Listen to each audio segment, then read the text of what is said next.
It's just before noon on a Wednesday in May in Brimfield, Massachusetts, and a crowd is forming outside a chain link fence. It's the combination of Christmas morning and going to a casino. Eager shoppers are preparing for a quintessential experience. This is the Super Bowl of antiquing. Inside that fence, aisles are quiet at the Brimfield Antique Show at Hurton's Field. I think the beauty of Brimfield is there's something for everybody. Ready for the crush of buyers who are itching to get the first pick.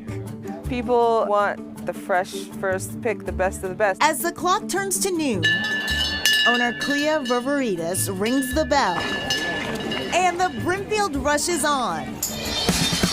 This is Chronicle on WCVB Channel 5. The Brimfield Rush has become the iconic image from the town's week-long antique markets, but it's a newer addition here. $5 wristband. Clea Ververidis and her husband bought this property in 2020. If the field's already been picked over, there's no reason to come at noon. So now we're fenced in like a fortress, and everyone comes in at noon, everyone gets a fair shot. 3 times a year, May, July, and September, a stretch of Route 20 in Brimfield turns into a massive antiques fair. Shows run Tuesday through Sunday. Each field, there are about 24, makes their own schedule. Different days, different hours. The antique shows bring shoppers and vendors from across the country.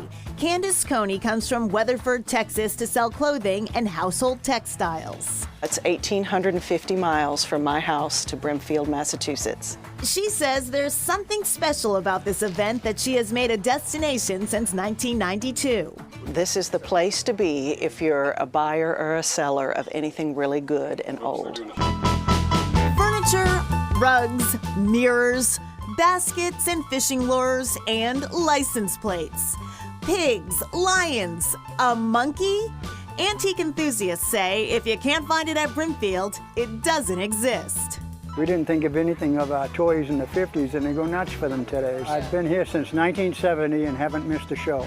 My dad used to drive out, and we'd go to Gordon Reed's auctions, and he'd buy all the boxes and stuff at the end of the auction. In 1959, Gordon Reed, an auctioneer by trade, he actually started auctions within the barn.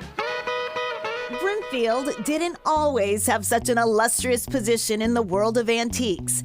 It all started with one man, Gordon Reed, back in 1959.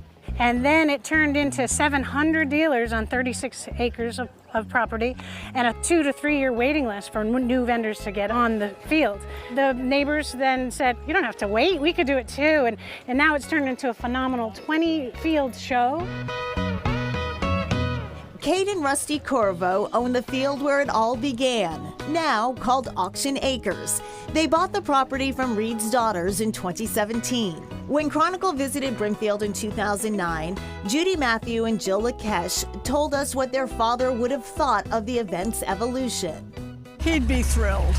He'd really, absolutely. He'd be amazed and pleased that it's continued. He started it, and it was a dream for him to do this. And the dream has become a phenomenon that's wonderful for everyone. The Corvos have their own history with the Brimfield antique markets. My husband was raised in Brimfield, and actually through all his high school years, he parked cars on this very field.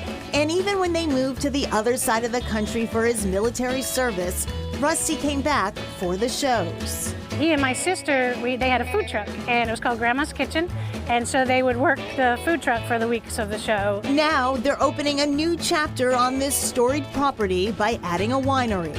Part of our business plan was to create something new when the shows aren't in town, and a winery also seemed perfect to complement something as eclectic as the antique show. The grapes come from California, but they make the wine in the very barn where Gordon Reed started his auctions. I designed all the labels myself, and everything is circled around the history of the field. Knowing what this show has done for the whole community, it's touching for me and Rusty. It means a lot to be able to carry on that name and to do it with all the respect to Gordon Reed, and our hats off to him and his family that created this for the Commonwealth, because it impacts all the way to Springfield, all the way to Worcester, and it's an honor. Kate Corvo says Auction Acres had about 300 vendors at their May show. They're hoping to keep growing and eventually reach the 700 vendors that Auction Acres hosted at its peak. And if you'd like to check out Brimfield Antique Flea Market, you have 2 more opportunities this year, July 12th through the 17th and September 6th through the 11th.